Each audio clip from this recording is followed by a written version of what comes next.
Hey everyone, Temporal here, and for this one we are reviewing a Diamond Mercy, about 3.4k, and I see they are already here. Hello Turby, hello Mercedes. If you guys are enjoying the content, please do like and subscribe, as that definitely helps out, and I really do appreciate that. Or if you are looking to get coaching yourself, you can join my Discord in the description below, see what rates look like, promos, all that good stuff. So let's see how our Mercies are doing. Sorry, YS. That's life sometimes. I know it would be easier if I had a fixed schedule, but I don't. Maybe when I've made it big time as a YouTuber, I'll have a fixed schedule, but we're not there yet.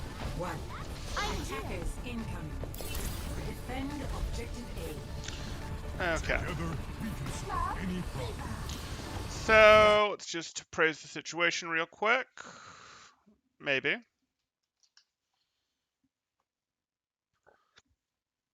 So, as we appraise the situation real quick here, we are playing Mercy. We, of course, have dive tanks, which is what we want on Gibraltar first. Mercy as our support partner, that's something that we're going to be aware of, and then we have double hit scan. So we've got some pretty decent options in terms of boosts. Obviously, Ashe will be our best. We want to think about the fact that Ana exists, and we want to be playing more for the backline for this crew. Let her handle these. That's not news to our player, I'm sure, but we're just taking a quick appraisal of the situation. Team is hard tucking left. Good pocket. And I do want to point this out because this is important. We see the stickies, and we're just going to glue to them with the heels as the stickies are there. So this is what we want to do. And then we're looking at Ana, I hope. We're looking at Ana because as soon as those stickies are over, we swap. Exactly. We don't care that much about Winston. We should target swap here to D.Va. Damage amplified. Okay. That might have been a touch early on leaving. We're good there. So we're looking at this. We swapped to D.Va. D.Va's still in pretty rough shape. Ashe isn't really in trouble. And while I definitely like damage boosting, I don't really feel like we're in that much trouble here. Maybe you're more worried about this Winston. Maybe you feel like this Winston's going to land on you because you heard it go up. But I actually do want to make sure that our D.Va gets a little more stable. D.Va's probably going to be fine. D.Va ultimately is going to be fine in this situation.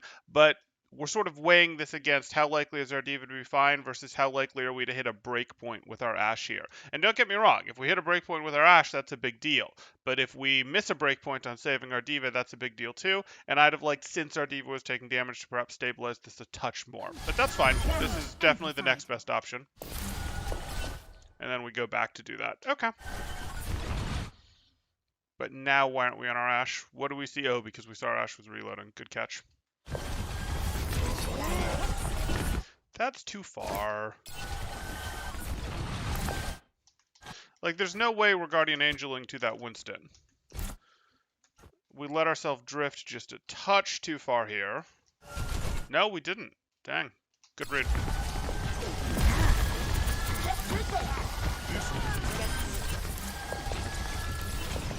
Just keep it boosted. There's no reason to go up there. There's no reason to go up there.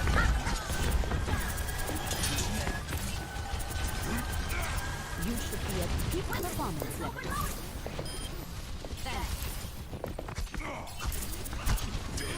Let's get you back out there. Mercedes, I reached Masters on all 3 of my Mercy accounts this week. Congratulations! Very nicely done. Crunch wants to tell us about the Sim main friend is at 37-16 and only lost 1 game in climbing so far. That hurts. When you saw 3.4 in Discord, you assumed it was Mercedes, but it's not.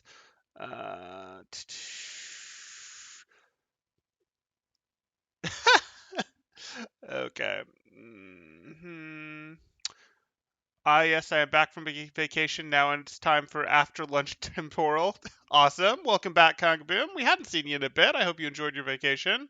What's a breakpoint? A breakpoint would refer to what's going to cause. So let's say that the opponent is at 100. Let's say the opponent is at an amount of health where they are going to not get one shot by Ashe headshotting them, but they would get headshot by Ashe headshotting them with a damage boost. Or they're at a point where one body shot from Ashe isn't going to eliminate them, but a damage boosted body shot from Ashe is. So those are breakpoints, and that's when the damage boost is like making a critical difference.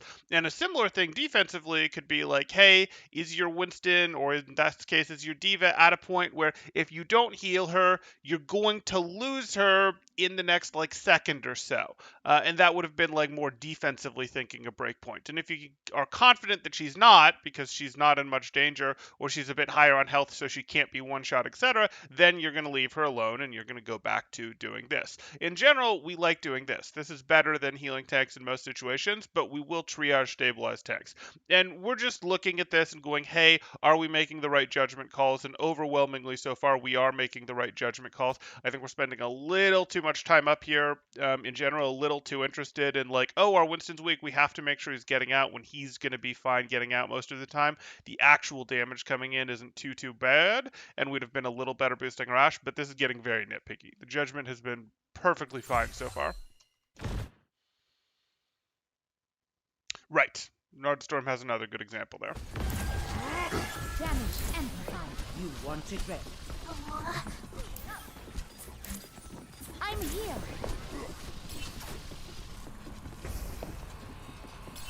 It gets bad later? Okay.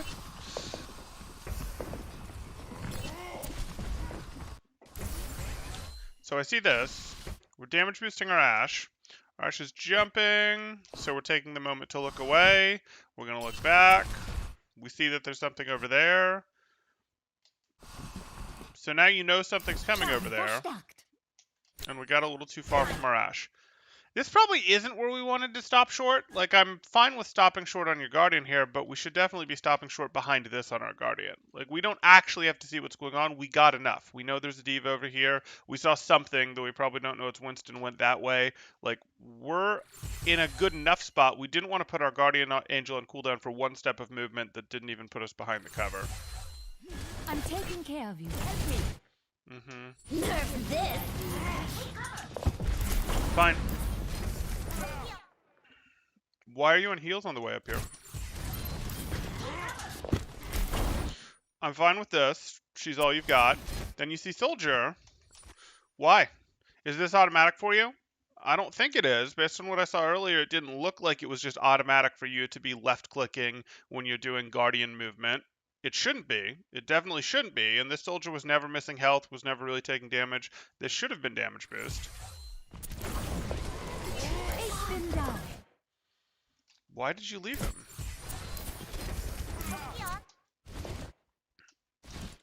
Okay, so we're damage boosting. And you're thinking you want a Guardian and then you immediately change your mind. And I've noticed a little of this. Some of your like little baby Guardians are a little, what are you doing with these? Like, I'm going to Guardian, no, I'm instantly going to change my mind. And the inputs aren't good enough for A, you to have Guardianed in the first place, or B, you to have changed your mind. So that's a little weird. We're going to keep a closer eye on that. Damage boost engaged. Get over here. Everybody over here.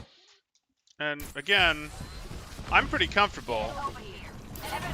Like, I'm pretty comfortable stepping up here to damage boost him because I could tell where your Ana was and where your Ashe was and that you'd be able to get out. So, like, I'm not sure why you're afraid to break this when this team clearly just got pushed back in here. Like, you can't see everything. You don't have the map hacks that we do. But if we look at this opposing team, there's not some sniper that's immediately going to eliminate you if you accidentally peek. And you sort of know that they got pushed back through here. This isn't like, oh, they're hard pushing here. This is they got pushed back. And you do have the inputs from where your team is and from what happened here to know that that's going on. So the fear to boost Soldier here does make sense. Let me get you patched up.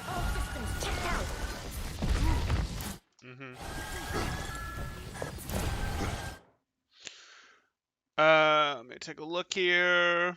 Was that too much looking around? I don't know exactly when you're referring to YS. Do you mean back here? Yeah, I think there was probably a little too much looking around here that missed us out on a tiny bit, but we're talking a tiny little bit, which is why I didn't really comment on it.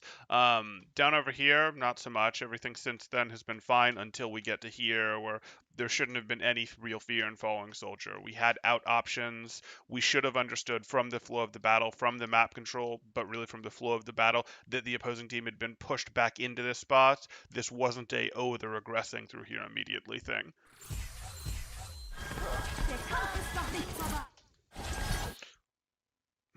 I guess you can be on heal. I'd really have him on damage boost right now. Damage Good. right beside you. And again, you know better than this too. So like here you are, Right this soldier's beside you. moving, so you're right to go, hey, I don't want to be on soldier, and I figured that's what this guardian was about, but you should already be on Ashe. Your soldier's sprinting. He can't shoot. He literally can't shoot. Why are you still on soldier? Why are you still on soldier? Why are you still on soldier? You can damage boost Ashe, or you can damage boost like Winston at the corner so that he can zap harder when they round the corner. Ashe would be better, but this is dead time on soldier there. Mercy in Bereitschaftsdienst. Just point me in the right direction.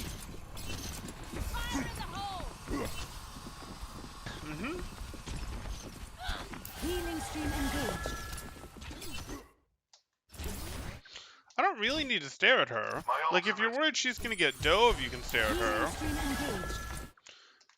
But you can have your attention forward. You can check over here as well, but it looks like you're staring at her. Like, I'm interested in what's over here. I'm interested in what's over here. I don't really need to stare at her. It might let me see something like a reload. It's going to let me see a tiny bit faster when her weapon is scoped like this, which means I'm more likely to want to damage boost her and less likely to want to heal her. But this is a fair amount of attention time on her, which I don't really need. You might need to flip back to her when you do this because you're falling off and you need to GA back up. My ultimate is ready. Okay. At least you're keeping these in line of sight as you're doing that, so it's got some value.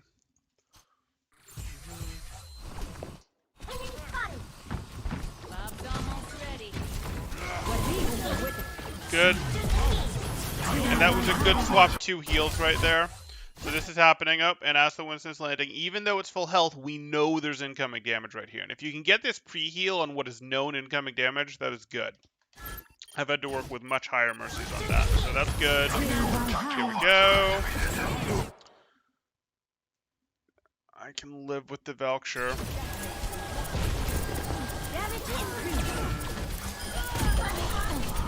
Why are we healing Bob? Like, this is mostly in the territory of, hey, we're doing this. We think she's going to be okay. We hit our Valk, it's still a 6v6. It's going to be a little rough to get a target, but you move fast, no problem. And then your Ashe goes down immediately, but that's something that you didn't necessarily know was going to happen. So I'm okay with this. But why are we healing the purple? Why are we still healing the purple? Sure, you can heal Anna for a moment, but then we damage boost Bob. We 100% damage boost Bob. I do not care about Bob's health. I do not care about Bob's health. I'm a man on a mission. Stay out of my way. Let's get you back in the fight.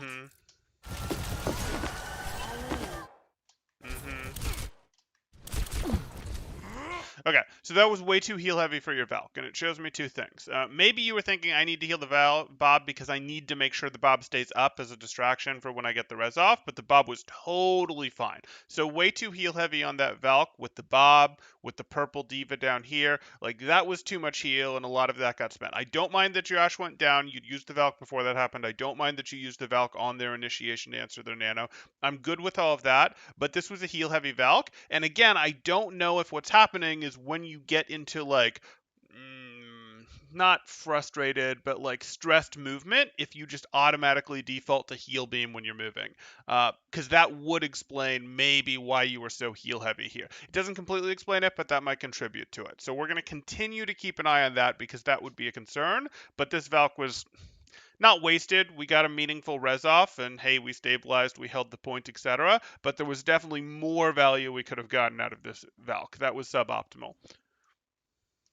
Yeah, that's it. Oh, okay, it is that. Then that's something we'll specifically need to work on, and I'll talk more about it as we go on here, but that becomes something where you may have done practice with your movements, you may have done practice with your super jumps, practice with your bunny hops, practice with all this stuff, and you probably did your practice with left click, or you've just done it many more times with left click. Intentionally go try to practice some of this stuff with right click, with damage boost. You really want to get this to a place where it's just comfortable, and it doesn't take much practice to get to a place where that's the case. Now, your brain is still going to have to pick which am I doing, but you should really get yourself, and you can do this literally with just root practice, literally just going, hey, I'm going to just practice doing this with my right click beam. And, more than like, okay, I did this 5 times, but like, hey, I did this for 10 minutes a week for 2 to 3 weeks, and it'll be pretty easy for you at that point. Usually. You should be at peak performance level.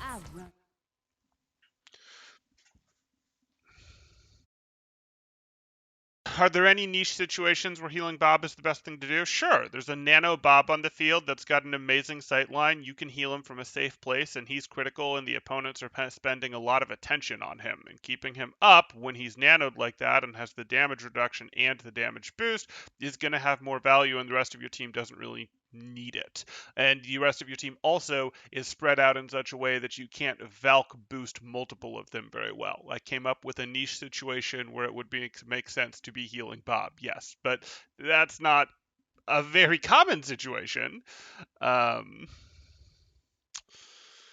you could come up with other situations where Bob has an angle where he's going to finish off their Ana if he lives, and their Ana's already used Sleep Dart and Nade, but no one else has a sight line on Deanna, and the Bob is getting shot at. And yes, in that case, you might go, okay, it makes sense to stabilize him just a tiny bit longer. You might be able to solve it with damage boost instead, but you'd have to judge incoming and outgoing damage to make that judgment.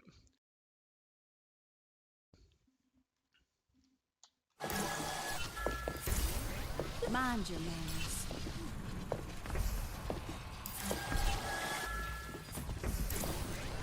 Watch your language. Mind your manners. No one likes 60 seconds. adaptive circuit engaged. Winston. We're helping Ana, fine.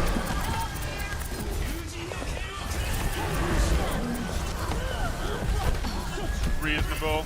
There's some moments that you're missing here. Like, I'm definitely going to get niche, but you're just about masters, so getting niche is appropriate. We look at this. This is fine.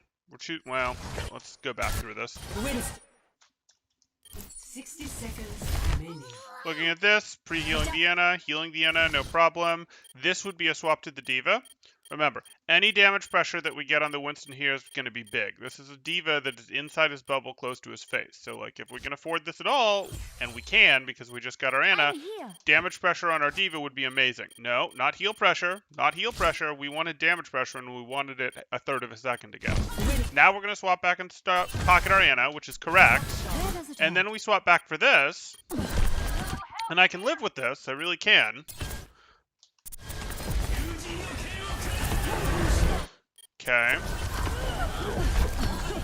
Get your damage for a moment. Like, I know it's scary, but the Winston isn't actually going, or the duplicate isn't actually going to 100 to 0 your Ashe here. So you can go, once you've got her above, like, here-ish, you can really afford to go, hey, damage boost to try to end the duplicate threat faster. Are you likely to actually end it faster in this situation?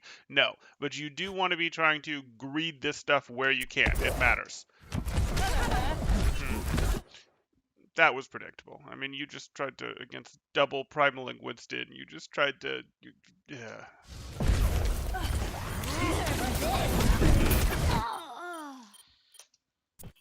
Like, you knew this was happening. You went here. Where do you think this first Winston went? Like, you saw that it was Winston that got your Ana. You know it's Winston that got your Ana.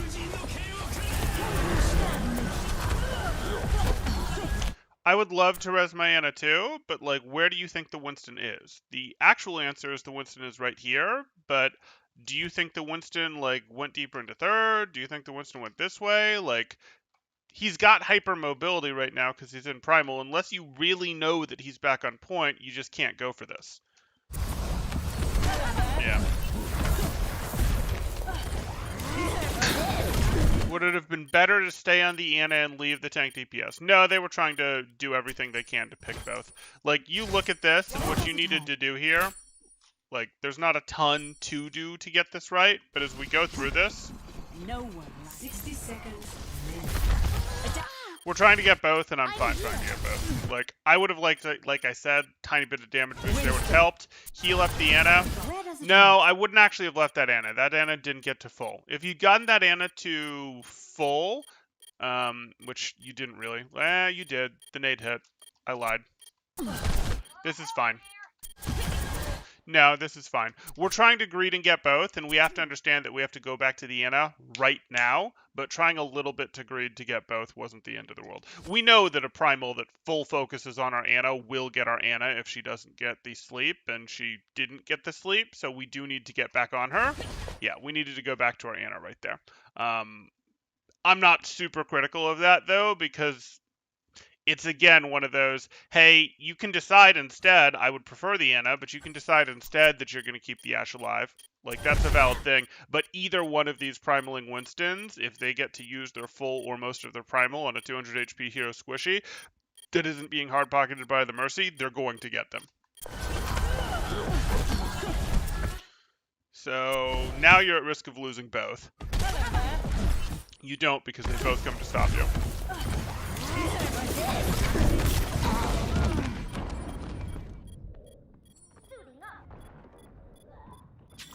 Defaulting to heal beam when things are scary is a hard habit to break. Those situations are often when you have the least bandwidth to break habit, as someone who has this habit. Agreed!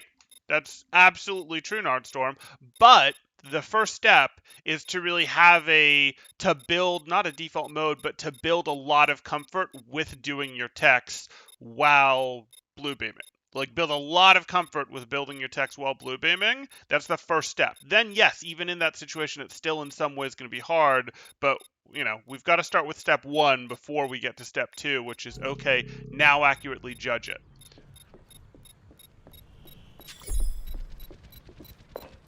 Need a second opinion? Defend the objective.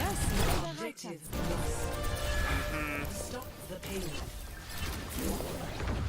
I got it.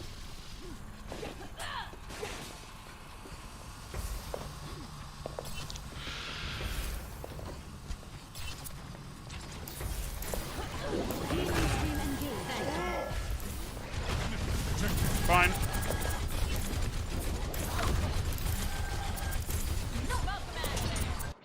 So, like, I'm fine boosting Ashe here. I am.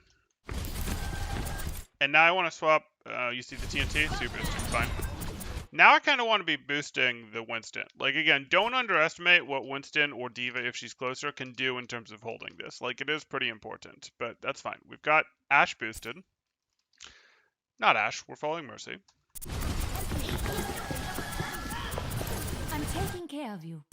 Again, I don't think this is super interesting what's going on here. Like, you're healing her up, but she's not in the fight right now. I don't have an incredible need to heal her up. Boosting the frontline battle that is happening does have real value. And you can boost this frontline battle very safely with how your beam wraps around corners, etc.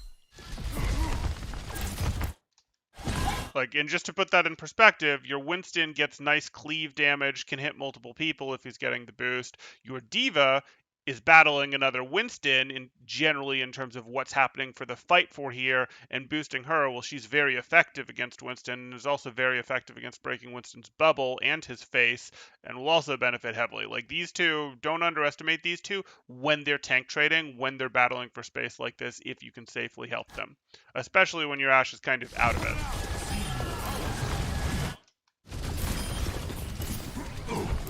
It's fine. Your soldier's a good boost. A better boost than your Ana.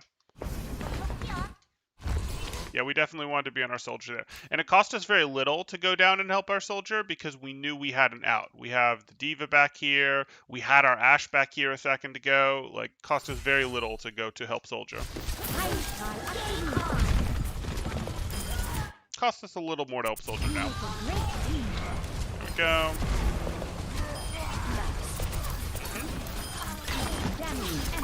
Better. Where's your cover?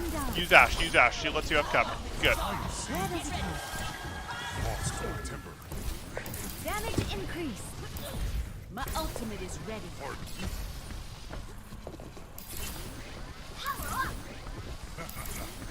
That's team.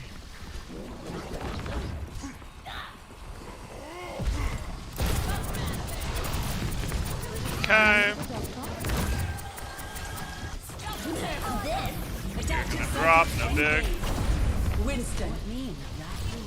Okay, you managed to keep Blue Beam while doing tech there, sort of. Winston. I'm taking care of you. Okay, you're going back here. That's too far. You wanted to Get them create off me. separation. Yeah, you went too far with this. Remember, when we're dealing with a Winston, specifically when we're pocketing a squishy against a Winston, Yeah. we want to create separation like this. You didn't know it was the Winston. You reacted. Okay. Valhalla.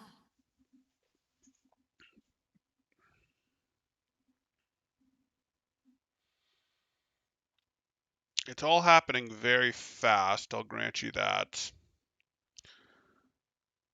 It's fine. It's happening fast. You already have an ult going. This is probably a little too much bouncing back and forth, but the Valk's going to enable the bouncing back and forth you want to do. Yeah, that's fine. Damage increase. Why? Why did we swap heals on him? Okay. 60 seconds remaining. Again, like, I don't need to heal my Winston.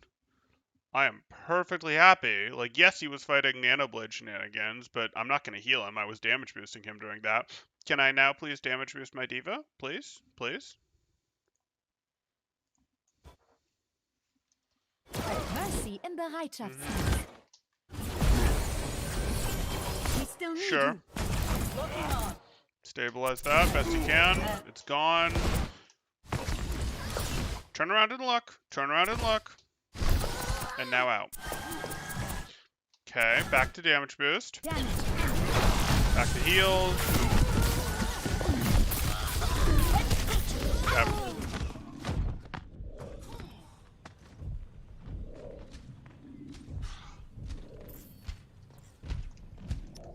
Back in the 30 fight. seconds remaining. Dynamic now!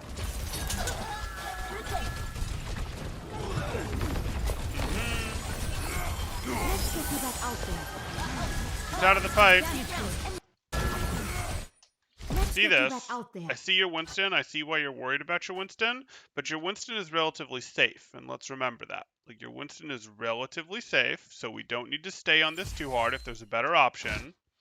Soldier's not using an angle, so Soldier may not be our option. He's rotating. So be it. So let's go to boost our Ash. Good. I'm here. Good stop short. And you're just going to pocket Ash and let her do stupid things. Everybody Huh. Damage increase. Surprisingly passive for a double pocketed Ash.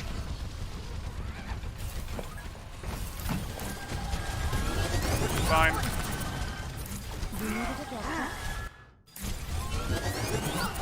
I'm good with this. I'm good with this for the moment. You're trying to do this, but this should instantly be a swap to Soldier.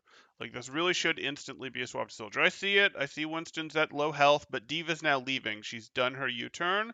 We want to boost this. He is not in danger of getting instantly deleted anymore, now that that Diva's out of his face.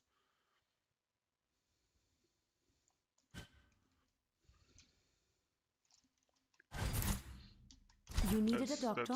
That's wrong. That's still wrong. Now he's long gone. Your Winston is totally safe. Let's be damage boosting our Soldier.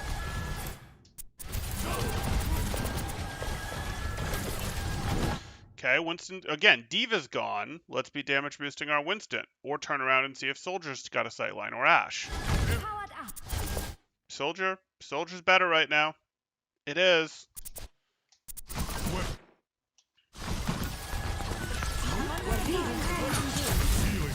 Yeah, your heal thresholds in general are a little too high on people. You're a little too willing to heal is effectively the answer. You want to take people to a little higher health than you actually want to given most of these situations before you're willing to damage boost. And those so far are the two biggest things. I actually don't have an issue with the Valks, even if they haven't all been high impact fight win stuff. The two biggest issues so far are, hey, it looks like you've got some tech issues while blue beaming, and it also looks like you're a little too on the balance that is blue versus yellow. You're just a little too far over on the yellow in terms of where you want people's health before you're willing to blue beam right now. Obviously, we're only 6 minutes in. We'll see how things continue, but those are what are jumping out at me. Nardstorm, yes, the difficult habit to break indeed. I'm only halfway to there to breaking it myself. Yeah, it's a tough one. Right beside you. Enemy contact. Tracer here. Let's get you back in the fight. Thank you, Angela.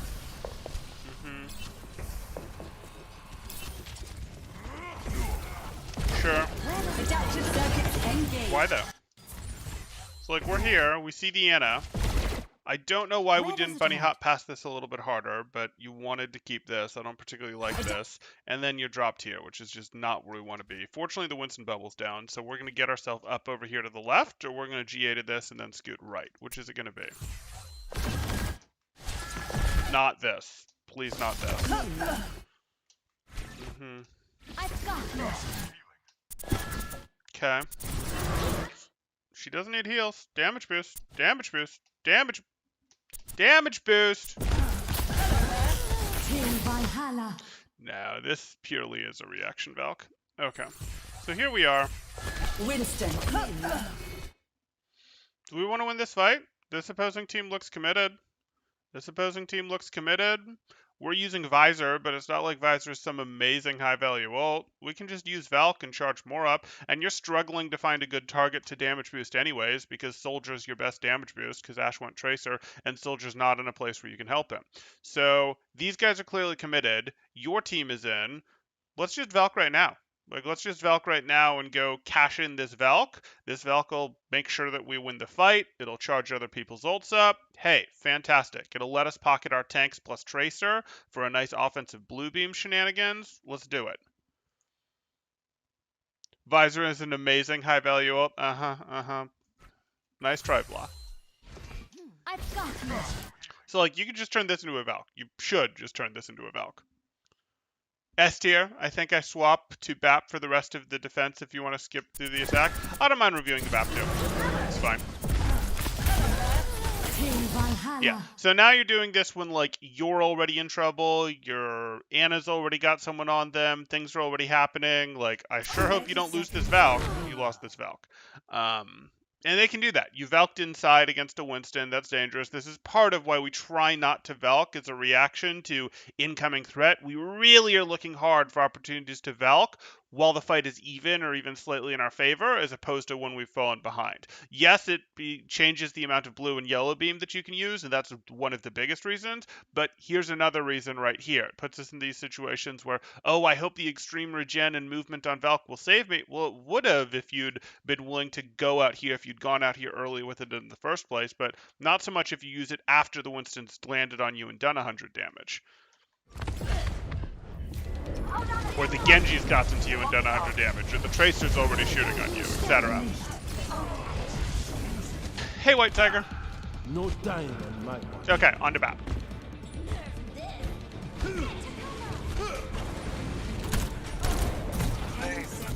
Hold it back. Please pop up to the left. Please pop up to the left. Please pop up to the left.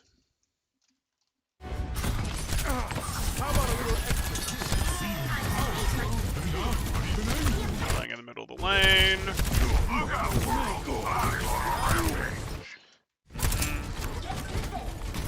You need that? Yeah. Okay, good.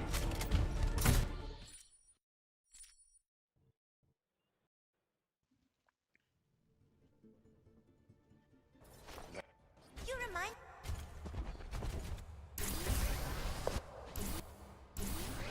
Ready for battle. D.Va's pretty scared of Winston, especially with damage boost. Yes. Yes.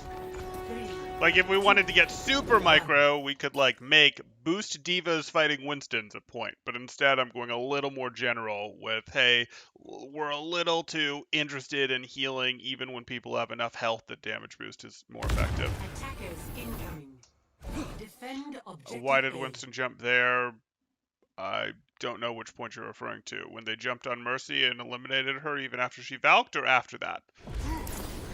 Damage systems increased. Enemy target located. Let me get you patched up. I'm here. I guess I can check. I guess I'll check. Let's... Maybe. There we go.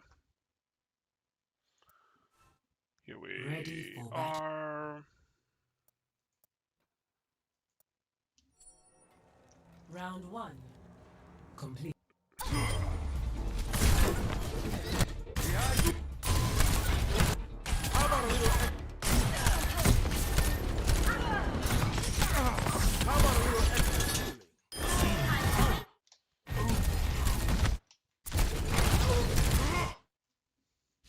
Because he's trying to win the fight.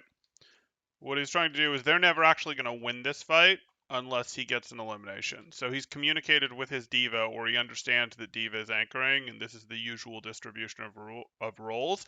Diva's going to anchor the point that they can't afford to stop touching, while he's going to try to actually turn the fight. Because if they don't actually generate an elimination, specifically an elimination on one of these people, it's all for naught. It's all for naught, and they're not going to win a battle of attrition just holding the point forever. As soon as they have something that can reasonably anchor, they have to try to go make something happen. It is, but the situation isn't going to get better, is the thing. Like, yeah, he shouldn't have done this. He should have waited for his next bubble, but, like, that's going to be a long time from now, 11 seconds from now. And the reality is this situation is going to be worse 11 seconds from now. Now, if he was really on it, would he have gone, oh, hey, I'm going to go on this diva instead and take her out? Absolutely. That would have been the better thing to do. But what you're looking at from their perspective, from these tanks' perspective, is if Winston and Diva try to hold point, even if they've got someone back here trying to support them a little, they're going to lose this 3v6. Like, they're going to lose this 3v6, and they actually have better odds of going in and explosively trying to force someone down now than they do of, like, trying to turtle to the point and hoping that someone gets back here. Now, if it was just Winston, or if it was just Winston and Anna, yes, Winston would turtle to the point. But because he has someone that can touch, he's going to go, Diva's going to anchor, I'm going to try to make something happen. If it was him and Tracer and Anna, it would be he's going to anchor, and Tracer's going to try to make something happen. If it was him and, you know, like, the situation changes based on who's in play. Like, if there was a Mei, he might have Mei anchor. Well, he goes in and tries to make something happen. But this situation isn't going to get better for him, and he knows it. And it's not like he's about to have a primal either that would change the situation, change who does what either. So this isn't wild what he's doing right here.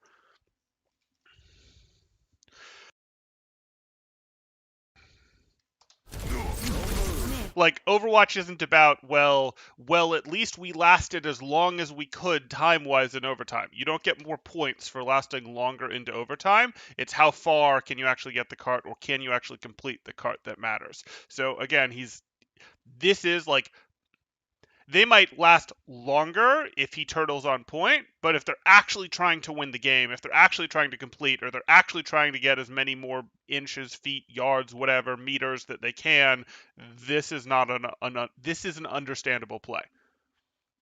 Yeah, you got it.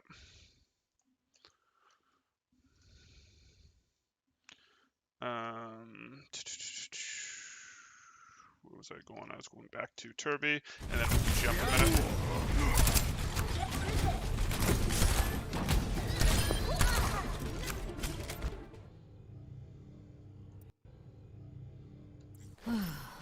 Ready for battle. Right, exactly. It was his Hail Mary.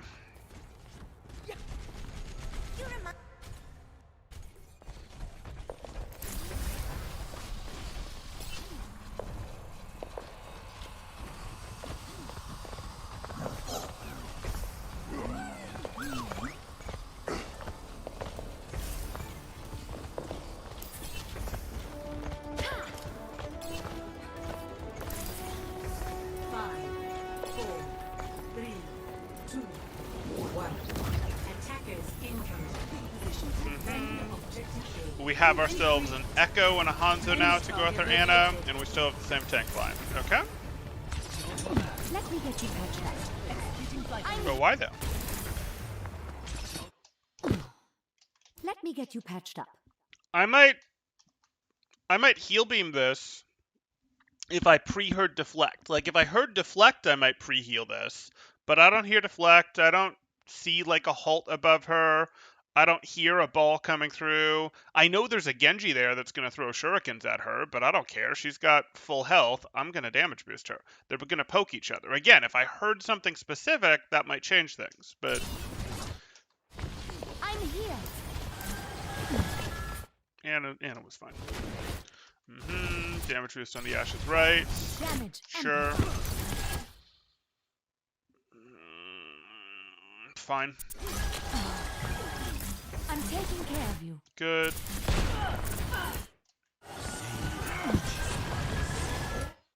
Okay, this sucks a little that your DPS aren't advanced quite enough. Right idea. Good. Let's get you back out there. Okay.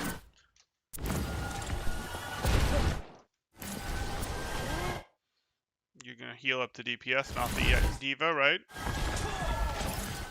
Immediately swapped Echo. Immediately swapped Echo. Fine. Get them off me. No, it's Hanzo here. You can use him to surf in, but you're using him to surf in. You're not actually using him to heal him. Please swap to our Echo. Okay. Yeah. Your support has arrived.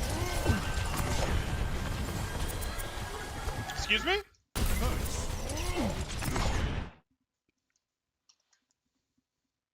She's got more than 100 armor right now, and Hanzo thinks he sees something he can shoot. I want this. Like, I don't care. I don't care that Ana's shooting up here. Like, she's fine. She's unlikely to dive in anyways while your Echo is eliminated. He has a chance of getting a pick off. We want him.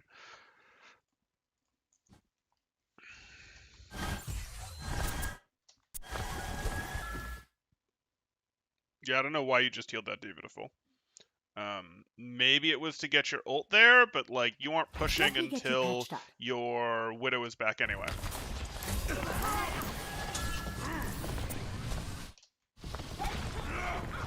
Okay. No, you're not going to help him. You're going to boost Hanzo.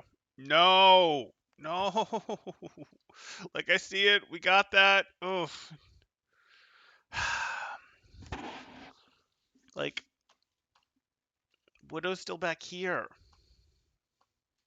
Maybe you press the button because it's like, oh, we got the Elim. Mercy's, and you didn't realize that Mercy was going to res it or could res it, or you thought you could deny the res. Maybe that's what's going on here. I don't like it. And the reason I don't like it is, again, you want to make even fights better with Valk. You really don't want to try to come back into fights with this. And maybe you're like, hey, we got it. No, that res has clearly happened by the time you decide to do this. Yeah, this isn't really what we want. I see that our tanks are in, don't get me wrong, but like, it's taken you a minute to charge this Valk, and it'll probably take you a minute to charge the next one, and this fight will probably take 30 to 45 seconds between the fight and getting back here after you guys lose.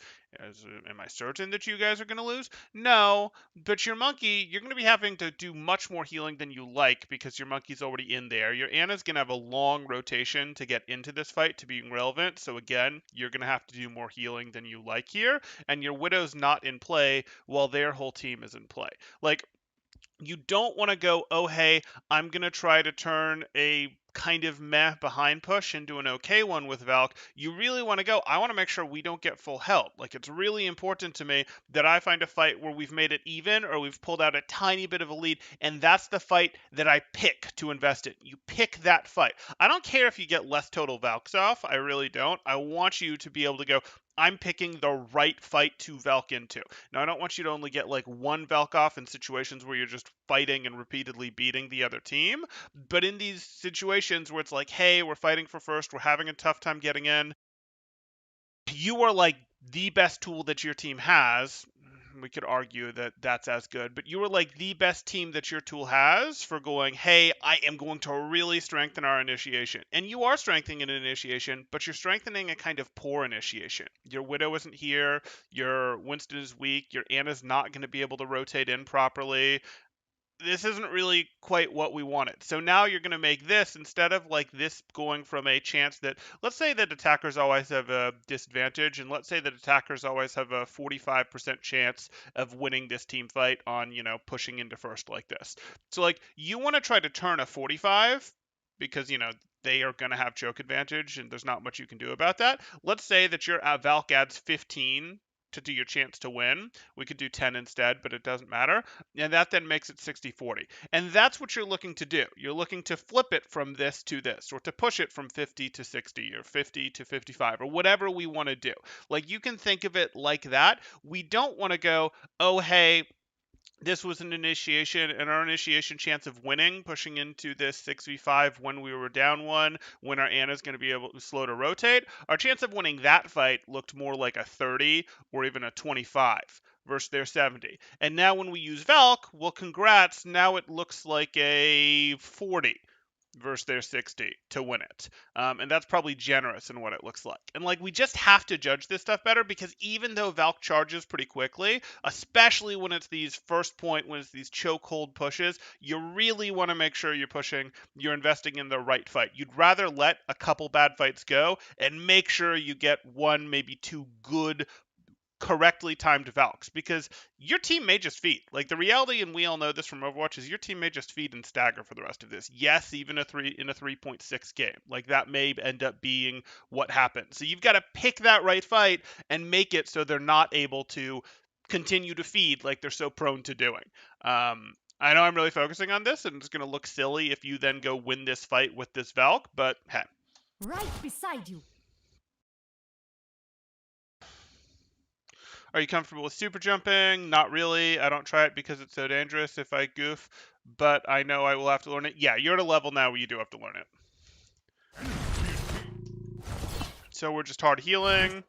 Now we have to swap to D.Va. We have to recognize that our Winston is safe and swap to D.Va. I'm bigger than that.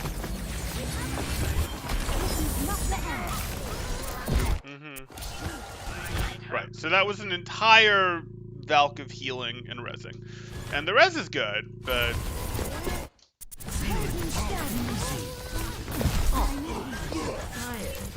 I'm claiming. Let me get you patched up. not sure why we flipped to heals there. Not sure why we're on Anna rather than Hanzo. I've got you.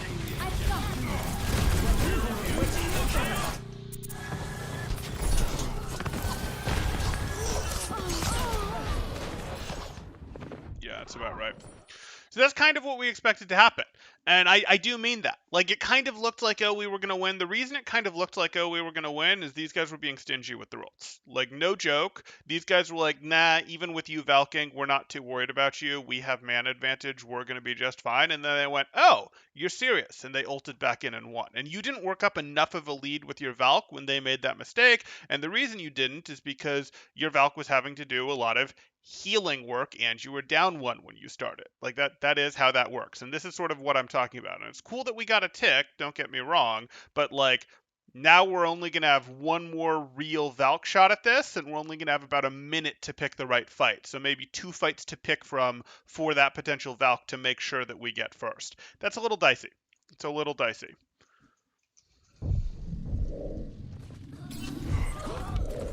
Understood.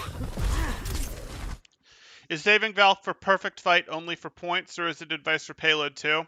Okay, so points, the payload tends to move a little more easily through spots, but what it's advice for isn't so much a point versus payload. It's advice for when you can see that your team is potentially going to get hard held. So like, I wouldn't always default to that, but you can sort of sense when your team is in some danger of getting hard held, and generally it's going to happen at first point, at point unlocks, like on Eichenwald, like here, on What would another potential example be? Is it just going to be the hybrids? No, it could happen on 2CPs. Like, it could happen on payload too. But really what you're getting to is those things where, hey, we need to unlock something to add time and we don't want to get full held. It could be second point in 2CP. Like, it can be anywhere, but it's when you sort of get the sense of, wait, my team is actually in danger of getting held here, that you sort of switch strategies. Because usually Valk is a pretty fast charging ult and you want to use it pretty frequently, but we're not really hard changing strategies. We're always looking for good situations to use Valk into where we have an even or better situation. It's just when our team is really in danger of getting full held that we sort of go into an even deeper level of, I might even want to wait until we have a tiny bit of an advantage. I might want to wait until our team is able to rotate properly and sort of earn more than they have in their other pushes before I invest it. Because you gotta turn, like, you can sort of just recognize with your game sense when it's starting to look like, oh shoot, I'm not sure my team is going to get very many good pushes. Like 4 minutes is enough time to get 4 or 5 good pushes, but sometimes you recognize, shoot, after a minute or two, my team is only going to get 2 good pushes, or I hope my team has another good push in them somewhere, because they're getting staggered, they're doing the, hey, we don't know how to break this, they're not doing rotations that make sense to break the opponent, they're getting frustrated, people are going on solo missions that aren't timed well. Like, you sort of get a sense for it. So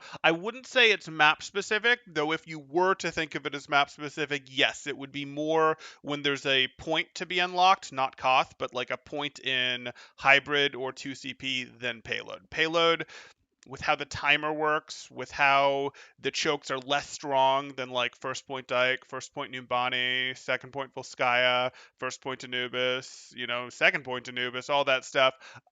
Yeah, you'd think of it more as a point thing. But really, you just sort of get a sense. Starting over from the beginning. Powered up.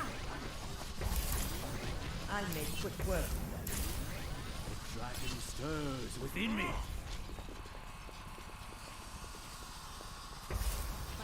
You should be at peak performance level.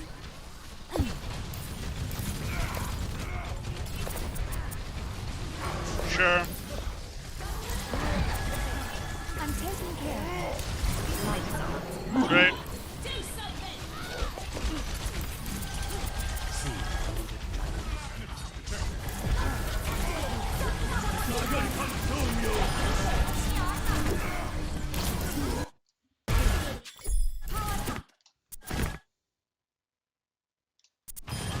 Talking Baby Diva appropriately.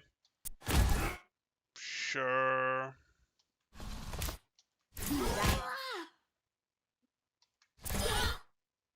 Don't need heals on Winston. Don't really need heals on Anna there, but I can live with it. Back for more. Heals on Diva, why?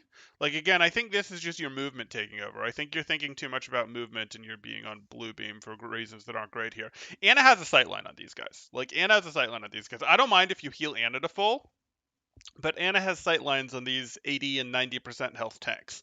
Whereas your Hanzo, again, is using that bow and arrow. Let's put it to work. Let's get some damage out of him. You're going to flick to damage for just a moment. You're a touch early, but that's fine. You missed the window. Good. Temporal, is there significance to your scarf, or do you just like it? Escort the payload. I don't know. Should I come up with a wild story right now about how, I almost fell off a cliff and I was wearing the scarf and I was able to use the scarf to catch a shrubbery and not fall or something like that? Should I come up with some amazing story like that? Would that be better? Okay. No, not really though. Not really. It's really nice to be hearing some higher level Mercy stuff rather than the just damage boost at all, don't res in the open, please behind cover, etc. Yeah. I mean, we're going to coach to the level of the game. We're going to coach for what the player needs. And there is some just damage boost here. Like, if we look at this, that's a Hanzo. That's a Hanzo that's storm arrowing Hanzo, and we just dropped beam on him. and now we went to heal beam. So there is some just damage boost to be had in this game. The Adventures of the Scarf, co-starring Temporal. Let's get you back in the fight. Mm-hmm.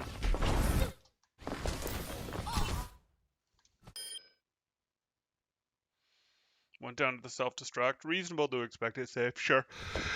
Let's get you back in the fight.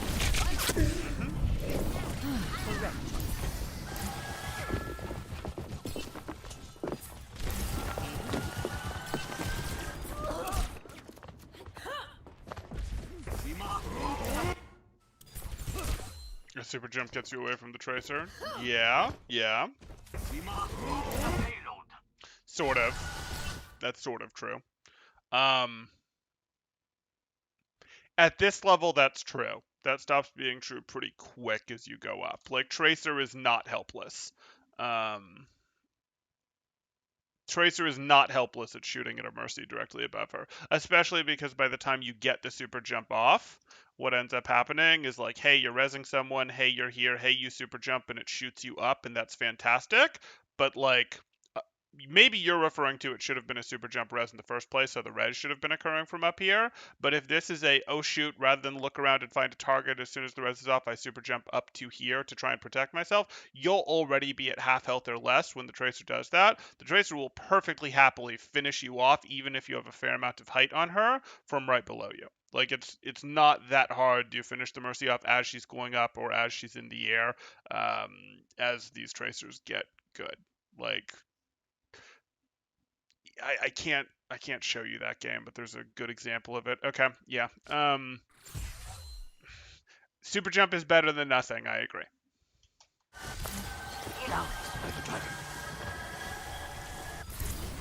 Let me get you patched up. No one can hide Your from my support sight. has arrived. Damage increase.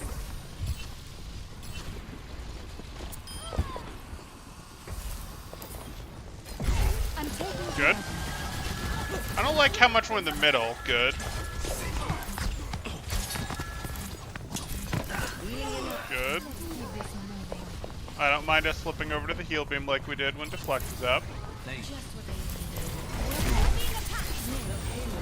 Was there really a reason to even Guardian to her though? Like, you have her. It would have broken if you hadn't Guardianed. This is definitely a closer Guardian than you needed to though.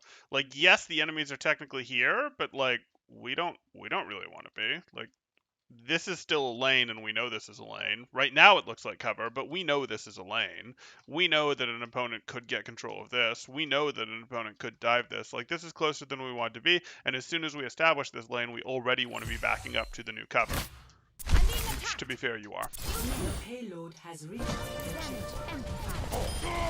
You've got this.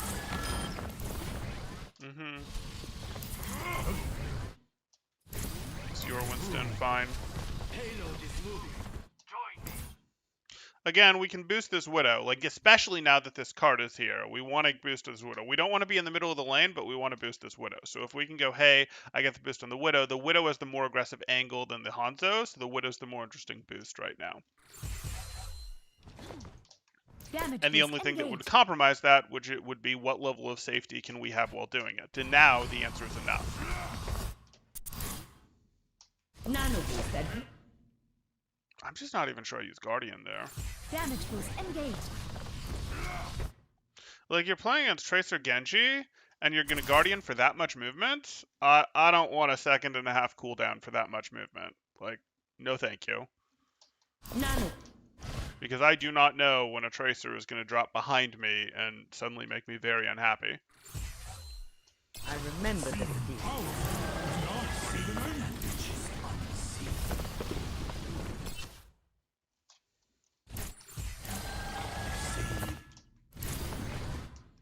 And I'm interested in that Guardian. I can keep my beam on Hanzo while I get over to here so that I have the angle to boost up to Widow. Like, I'm interested in boosting the DPS, who is the most aggressive position, unless it makes my positioning just too dangerous. That's kind of a general rule of thumb, and she has the better DPS position than Hanzo does right now. Like, we should recognize these are both poke DPS. She has the better position, the more aggressive position. Perfectly safe for you. You can slow fell down or you can tuck in here, so these positions are fine for you. Hanzo, you can tuck back here or you can tuck behind Cart, I don't care. But like, she has the better position than Hanzo does right now, so she's who we want to enable.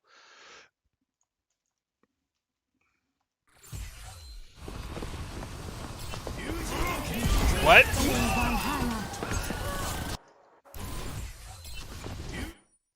What? Is this because of the Genji that you're guardianing forward here? I thought Widow was usually a bad damage boost target. No, she's not. Widow's a good damage boost target for a couple reasons. It changes her breakpoints, as we've talked about, for how much she needs to charge for headshots to eliminate people. And while in Silver, your Widows aren't actually going to adjust to that. At other levels, they will. She's also a target that will get prioritized for getting jumped and having, oh, the Genji's coming to contest her, the D.Va's coming to contest her. You being able to swap your pocket to heals when she's getting jumped makes her much, much harder to remove. And even if she gets into Widow, sniper battles, etc., the ability to throw the quick res on her because you were right there and had cover while pocketing her is amazing too. So, like, don't go underselling the Widow pocket. It's one of those things that gets stronger and stronger the higher you go relative to other DPS options, but Mercy Widow is still perfectly fine. It's potentially not as strong as Mercy Ashe was because, hey, it gave Ashe a break point, and that's why people would prefer Ashe to Widow, but Mercy Widow is still a very fine combination. Especially as you get to the point, and you should now be there, where Widows are starting to adjust to what does this damage threshold mean, as well as, hey, they didn't get someone, but now they're going to hit the follow-up body shot, and they're going to hit the follow-up body shot that much faster, etc., because they have the damage boosts. Yeah. I don't know why you're going here, though, unless you know that the Genji's coming around, in which case you're trying to sort of get away from him. Peak performance levels. This is reactive again. Like, we look at this. Nano boost administered. If you want to beat this team, you can Valk right now. You can Valk right now and be like, hey, my Ana's just about relevant, my DPS are both relevant, my tanks are both in. Cool, I'm going to Valk right now. I'll be able to either double pocket my tanks, and if anyone goes back for my backline, I can get all of my backline. And as my backline gets more aggressive, if my tanks are healthy, I might just damage boost my entire backline. But it would be totally fine to try to do this here, and you only need to win one team fight anyway. So I don't care that you've already invested in Nano and Primal. Like, yes, it's a lot of ults, but we only need to win one team fight. Should be at Valhalla. Yeah, whereas you're reacting to that, and it's going to be okay that you reacted to that, but not because you reacted to that. It's going to be okay because we hit the sleep dart. Should have been okay because they hit the sleep dart.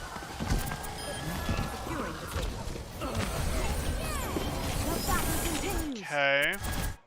Where are you going to end this? Yeah, these are very heal-heavy Valks.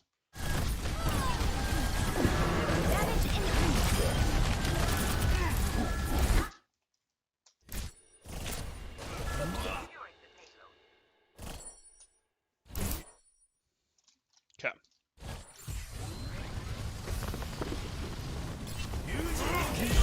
Peak We're performance. Valkyrie. This is heal beam. This is heal beam. This is heal beam. Healing stream engaged. There was maybe an instant of damage to him there. This is heal beam. This is heal beam. This is heal beam. This is heal beam. This is res. This is heal beam. This is heal beam. This is heal beam. We're long past our Valk being over. Okay, so I'm not actually microing your Valk there to say, like, oh, you're picking the wrong beam at these moments. That's not actually what I'm doing. I'm pointing out that your entire Valk was either heal beam or res, with maybe an instant that you flashed to damage boost there. And that's not going to be the optimal Valk. So that's not like, oh, you're microing your Valk wrong when you're driving it, though I could get a little bit into that. The bigger issue is this Valk, and really the last Valk, and really in some ways the Valk before it. Your first Valk less so. But your Valks are like, hey, I'm having too hard heal beam with these too hard. And again, I sort of accepted your first Valk and even to a degree your second Valk, but these Valks are reactive Valks. These Valks are, oh shoot, my team is already in and has lost too much damage. Oh shoot, they're blading and that's a problem. And like, you can't be willing to do this as much as you are. You're doing a lot of other things right, and you do actually have decent success for trying to use your Valks this way, but this is about the limit of the success that you're going to find for trying to use your Valks reactively like this, in terms of you're driving them fairly well when you use them like this. You don't use them in absolutely gone fights, but this hurts. Like, this hurts that, oh hey, we're using our Valks like this and we lost this fight. Again, we almost certainly would have won the fight if we'd used our Valk a little bit earlier when our tanks went in, even though we had a Nano and another ult going here. This became a little rougher. Yes, the Genji should have been deleted when he was slept, and that's not your fault, and if that happened, we win this fight.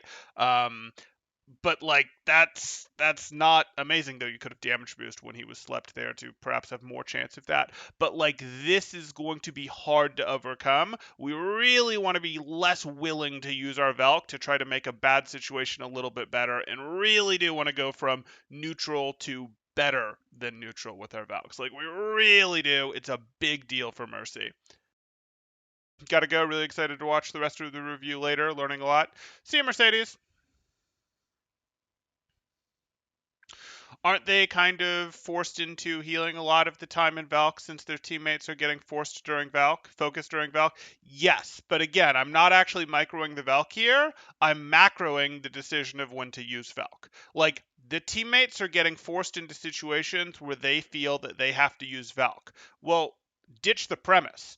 Let's Valk before the teammates are in that situation so that we have damage boost so that our teammates are never put in that situation. Like, that's the premise that needs to be undone here. The actual Valk, once you're in the Valk, like, if you start after we've already Valked and go, how do we do this correctly? I could micro it better, but it's not important. What we actually need to do is change the macro of, please Valk as your team is going in. Please Valk just as your team is going in, as your dive tanks land, as they leap, as your DPS rotate into position here. Please Valk then before we've hit this situation where we have to hard heal. Because if we Valk then, we're going to do more damage to these guys. We're going to put more pressure on them, and our Valk timing, our Valk is going to look a lot more, and I mean a lot more, like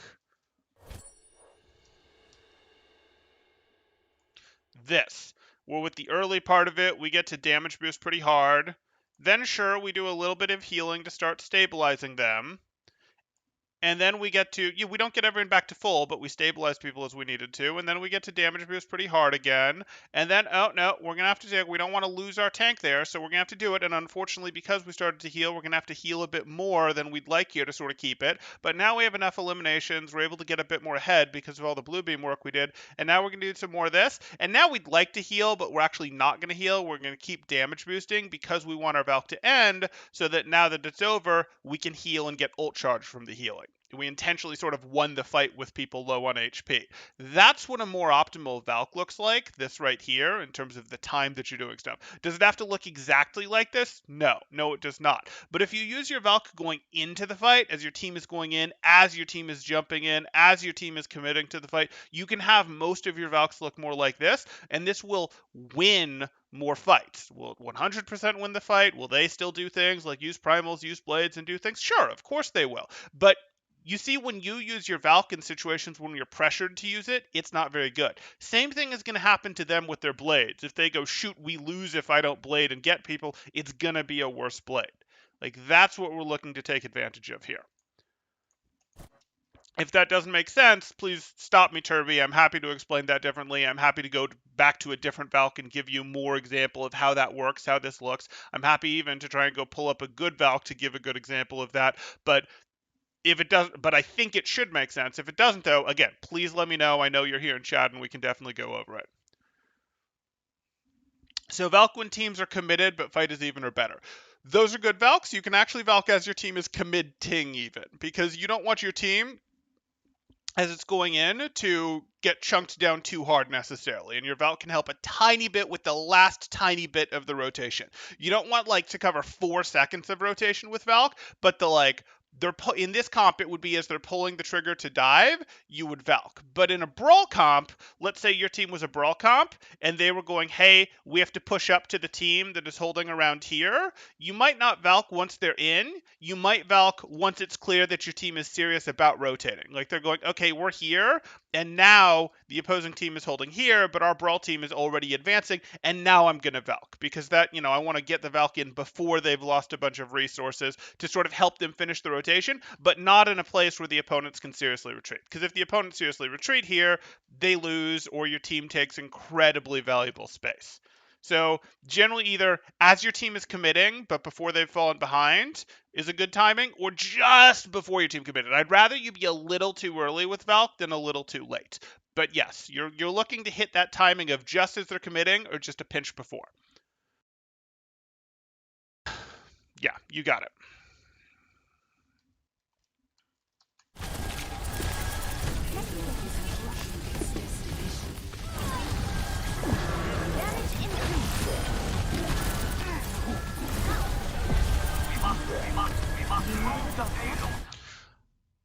I've found success with waiting for to use their grav, shatters, etc., and then using Valk when they're drained for ults is something that's something that's widely advisable. So what you're getting to, are there any situations where defensive reactive Valks are a good call? Yes, there are situations where defensive Valks are a good call. Let's pretend that you were defending team. You might simply have to Valk. If you lose this team fight, it's over. So you have to Valk, especially if you don't get the Valk until midway into the fight. You simply can't afford to lose the fight, so you have to Valk, even defensively. Or let's say your team gets shattered or grabbed, and you don't get caught in the shatter or grab, and you don't have a lamp, you don't have another defensive ult.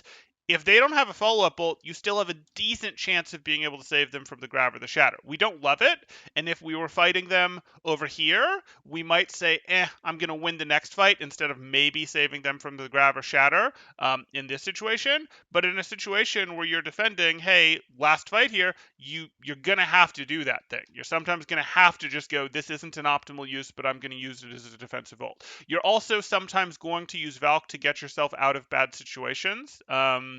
For example, when we were talking about, hey, you rezzing over here and the tracer being on you, you might have super jumped and then been like, shoot, I still have to Valk to get out of this situation.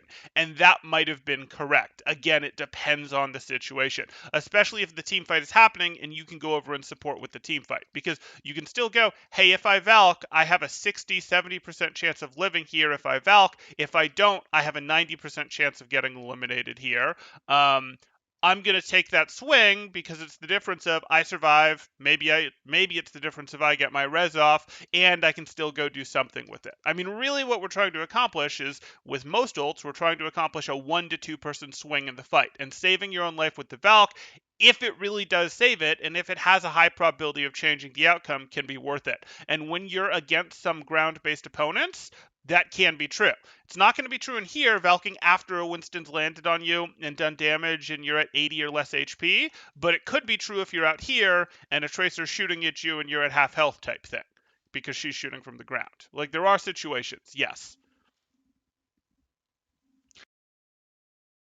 I found success waiting for their grav, shatters, etc., and then using Valk when they're drained for ults. Is this something that's widely advisable? So you mean when the enemies have used theirs, or do you mean when your team has used yours? Because when your team has used yours, there is a little bit of benefit to waiting till your team has used their because your Valk helps charge their ults because of damage reduce and stuff. I don't love using your Valk after the opponents have used their ults defensively, unless what you're talking about is you sort of go, I just don't think we're going to win this fight with my Valk. Like, I don't want to Valk and then have my team's grab. I don't want to Valk and then have my team shattered. So I'd rather win the next fight. If that's what you're talking about, that can make sense. Though, ideally, you're hoping your team doesn't lose to those things. You're hoping your team wins with other things, if that's where you're going. I personally wouldn't over-calculate around those ults, because you can make it really hard to use those ults if your team is doing 30% more damage, for example. Like, Ryan, where are you going to get the shatter? Where are you going to get the shatter? You're on a timer because we're doing 30% more damage to you. That kind of thing. Waiting for the enemy. Okay.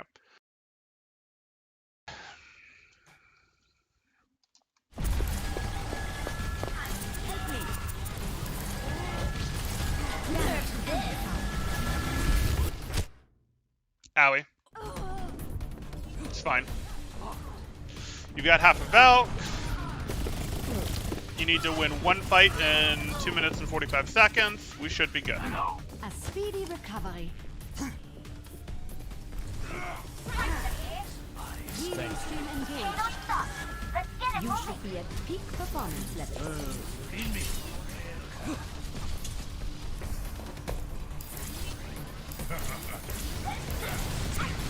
Heilstrahl aktiviert. Damage boost engaged. Okay, here we are. Okay, I mean, definitely not Diva. Definitely Hanzo's our target. Damage boost Good. engaged. I don't know why you swapped to healing Diva here. Again, I think this is you hear the Genji and you're scared, so you like swap to Diva. But like having just continued doing what you're doing on the Hanzo while you figure out what to do about this Genji would have been better. Mm-hmm. Escorting the payload. Okay, are you immediately going to turn around and check what they're doing though? Because they probably continue to want your help. Good. Less good. Yeah, I don't really want to be here. Like, I was okay going here to sort of flee the Genji, but, like, I'm kind of going right back then. I'm going right back. Maybe I'm Guardian Angel bunny hopping to here. Maybe I'm putting myself here, but I'm sort of going right back because I don't want to be in this frontline battle of Divas and Winstons. I'm going to get cleaved. I'm going to get hit. I'm going to, like, no, this isn't where I want to be.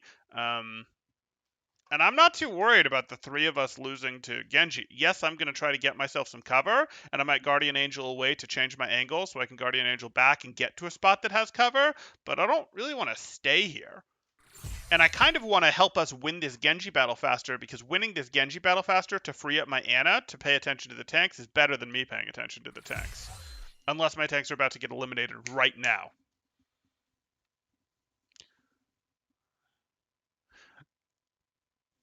Okay.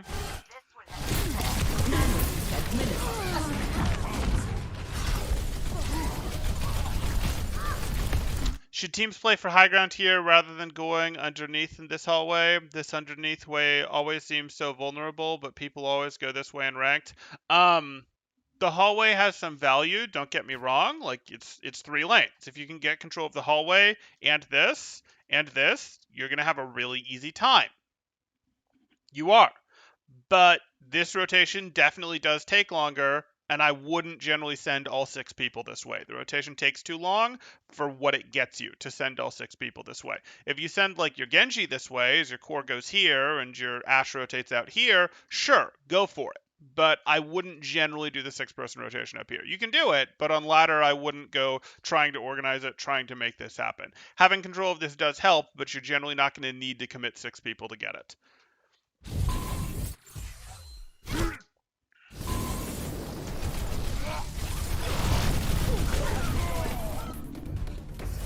Speedy recovery. Name's McCree. Oh, that'll do. Damage increase. I have a McCree. We have to get this thing moving again. Tuck right, good. Group up with me. He wants everyone to rotate high ground. So, okay. That's fine. I'm taking care of you. You should be at peak performance level. Move the payload.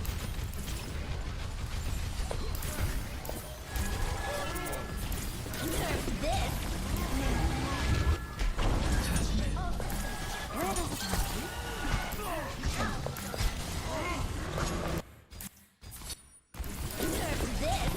Sure. He's reloading, but he's full health. Your beam should theoretically be on Ana here. Now we swap back to him, and now we go damage until we hear the deflect, at which point he heals. Where does it hurt? And now we prepare to swap back to damage. Yeah, damage? Yep, you can't. Okay, good. And you lose. Not really your fault. I mean, the nade got deflected. The three of you really got outplayed, but you weren't really the one who got outplayed there. Vi wundar er modernen medicin. 60 seconds. Yeah, so it's a little bit of panic. A little bit of panic. That's not the first time we've seen you try to hard heal for more than a second someone who's Put on my purple. tag. I'm here. Okay. Increase. So we're looking for opportunity to Valk. Needed a doctor. And this is probably it. This is probably a fine Valk. Like, we look at this and it's not amazing, but this Winston is in. So you're going to punish and destroy this Winston if you Valk. And that's going to be enough because you're going to get the Winston eliminated and you're going to take space against this team. We'd love to get more. We'd love to be Valking when the fight was happening here. It's not, but this Winston is in. He's committed. We're totally fine blowing this up and just winning because we will get the Winston elimination and these guys will either fight us and lose or they'll retreat and then fight us here, but fight us with 5 and their Winston being close to respawning. But that's the best we're going to get. We make a great team. Again, I wanted faster. Till Valhalla. Now this Winston is closer to being able to get out. Primals. You're doing a bunch of healing work. Again, when I wanted you to primal, the only one that weak was Anna, and she was at like half. You would have easily been able to stabilize that. 30 seconds. Damage boost. Damage boost. Damage boost. Like, I know it feels like temporal. I Valked literally 3/4 of a second after what you asked me to. Yes, but it matters. Engine down. Healing stream engaged. I don't care about that. Okay. Fine. Back to damage boost. Damage. Legend has it, if you press left click hard enough, you can heal through the purple. There you go. 10 seconds. Time. Attack. I'm under attack. No? 10 seconds. Like, I get that you want the elimination, but your Reinhardt is going to do something big. He just did a shatter, right? So, like, we're going to damage boost this because he's either going to swing on someone he hit or fire strike or maybe pin. Like, let's damage We're boost out of him. time. Attack. Oh, look, that's a fire strike. I wonder how many people that's going to hit. Okay, he got it anyway. That's fortunate. I don't need to eliminate this Lucio. Like, this Lucio is temporarily eliminated as is right now. So, like, eliminating it would be cool, but I wanna stabilize this fight. Stop now. Oh, look, my McCree would have been back in time to deal with all this, but I woke up the Lucio and lost my Anna while doing so. That's a shame. You needed a doctor?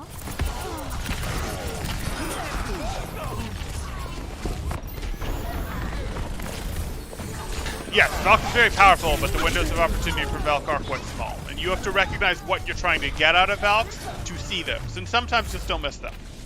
Okay. So if we went through this, the things that we're going to get into, I know no one wants to hear this because this constantly comes out for Valk for Mercies, but this is what this Mercy needs. And that is, we want to Valk actively. We don't want to proactively, however you want to think about it. We do not want to Valk reactively. We want to go ahead and go, hey, I see the window right as the fight is starting or right before the fight starts to hit this Valk, and that's what I want to do. I don't want to Valk when we're down people. I don't want to Valk when 2-3 of my people are half health or less. I want to Valk while everyone is relatively healthy, while we're going in, while it's a 6v6, while it's a 6v5, while it's a 5v5. I want to Valk when the fight is like even or better. And I say even or better, but sometimes it might be slightly uneven due to the fact that they have defender's advantage from terrain. But you just have to live with that. The Valk looks more impressive or looks better, looks more attractive to use if your team has been able to successfully minimize that by rotating properly before you Valk, and still has good health and such. So that really is like big. You get some decent, you do okay with some of your defensive Valks, but they're not as good as reliably as the offensive Valks are. We really want to minimize the number of those that you're doing, and we really want to look for proactive Valk opportunities. Because while sometimes defensive Valks are just going to happen because, hey, you're at last point defense and you absolutely have to, or hey, it's got a very high probability of saving your life, less so other people's, because by the time you defensive Valk to save someone else's life, well, Valk, you don't actually heal that much. You heal 60 health per second, and B, you lose a little bit of time actually when you activate your Valk, and that matters. Defensive Valks for other people really aren't that amazing, but sometimes they'll happen. You have to solve a shatter, you have to solve a grab, whatever, it's last fight, that kind of thing.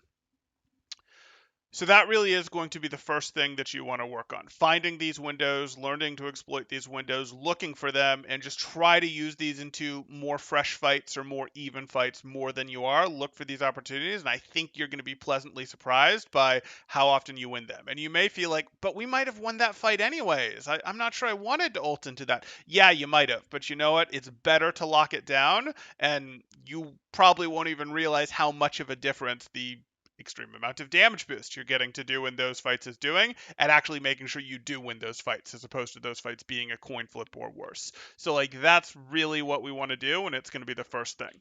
The second thing is you are going to have to invest some time into blue beam while doing your techs.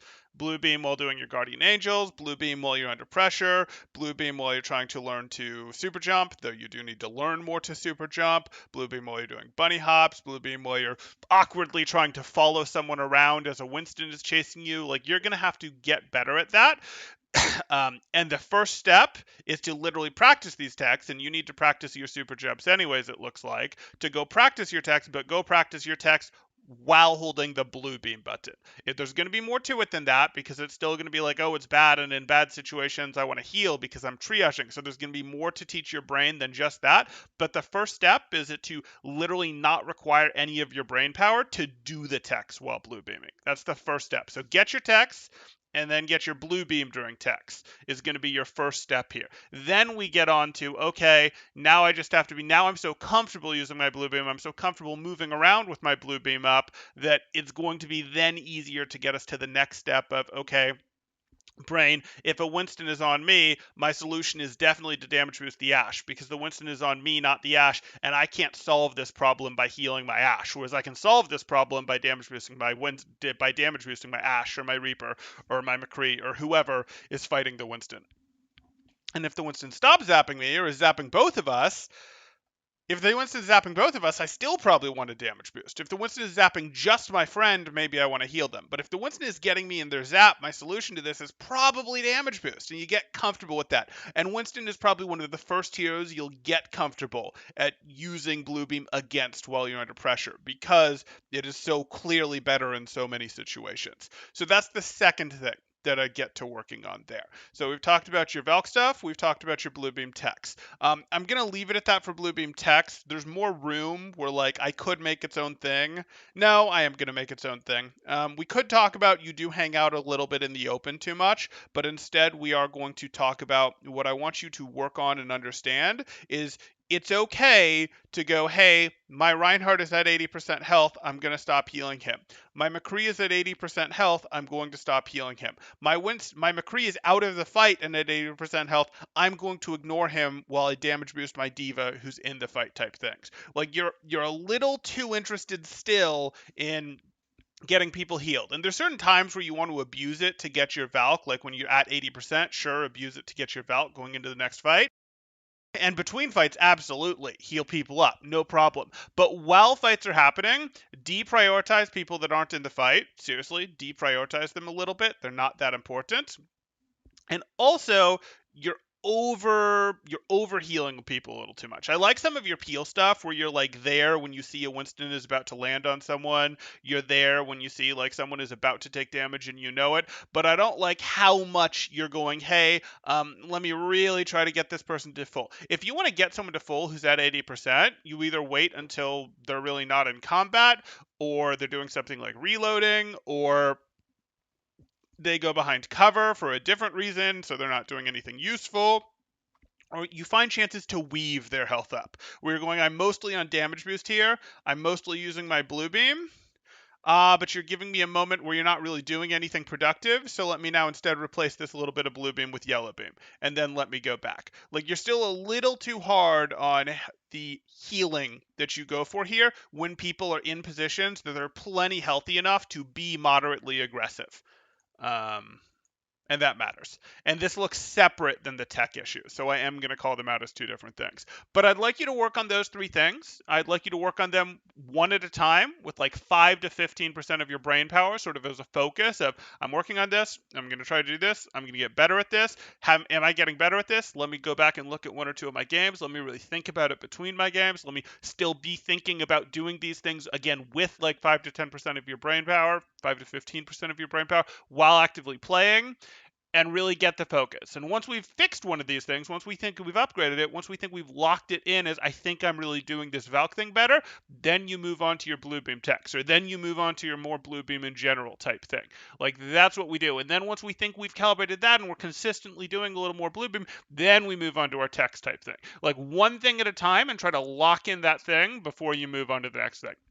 That might take you 5 games, it might take you 50 games, could take you somewhere in between. But we're trying to like make it a habit so that it doesn't require brain power, which is the same thing that we're trying to do by training your blue beam techs so that it doesn't require brain power. Because when things don't require brain power and you just do them, that's when you have the success, that's when you have the ability to use that brain power either to override your habit when the situation demands it, or to do other things. Because there's a lot of decisions happening every minute in Overwatch, and you sort of want to eliminate some of these decisions by just automatically doing the thing that is right 9 out of 10 times, and then overriding it when it's not. Because otherwise you get overwhelmed. That's what we're looking to do. So if you have questions, or if anyone else has questions, throw them up in chat now. If you guys are enjoying the content, please do like and subscribe, as that helps out quite a bit, and I really do appreciate that one. Or if you are looking to get coaching yourself, you can join my Discord in the description below, see what rates look like, see what sort of promos, special events we have going on, all that good stuff. Okay. Panic heal. Legend has it heal hard enough, heal through purple. Valk has narrow windows for opportunity. Absolutely. Boost the Ayana after sleep, and she can shoot nade melee if you melee to one-shot the Lucio, but that didn't make sense with the Genji there, I believe it was. This has been a really good review. I'm glad you enjoyed it, Nardstorm. For me, one of the most exciting things is gambling with my teammates' lives. Only gambling with my own life as other heroes is less fun. One of the most exciting things is gambling with my teammates' lives. Only gambling with my own life as other heroes is less fun. Okay. Got it. One career path that we forgot the other day is military, or using the military to get training degree for what career you actually want. Historically, that's been really, really good. Yes.